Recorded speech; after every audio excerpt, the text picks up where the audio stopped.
ямар цагаан газар. Юу руу орчих вэ? Зам төвч чиг орчих. Тэгэхээр дээчүүл одоо бид нэр ингэж явж байгаа хэрэг муу гуйлагч гэж юм да. Би одоо хэд уран сар ажил хийх гээд байхгүй. Одоо хүний амьдрал шүү дээ тийм үү. ажил хийх гээд байгаа болохоор. Тийм ажил тэгээд явж байгаа. За би ингээ таны ах өдрийн яг орлого ингээ хэдэн төгрөг юм? Юусаа 50-60-аас буудаг. Тийм үү? Тийм. Муу ажил хийдэг байхгүй. Зүгээр ингээ явахад болоо.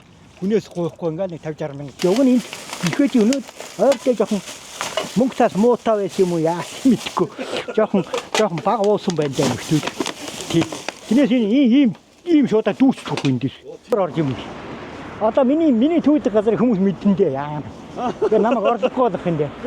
Яана. Гайгүй байлгүй дээ. Яа. Хүмүүсийг мэддэг байхгүй ингээ бичлэг хийж байгаа газар хараад тэр годон байна гэнэ. Тэрээс суухаар ч нохоо холцдог шүү дээ. Юу тийм. Тоохгүй. Годом ингээд дохоор бүр ингээ хацах гэж таараад. Намсах. Ингүүсаа. Тэгэхгүй надад чинь золино хоноод. Йоо.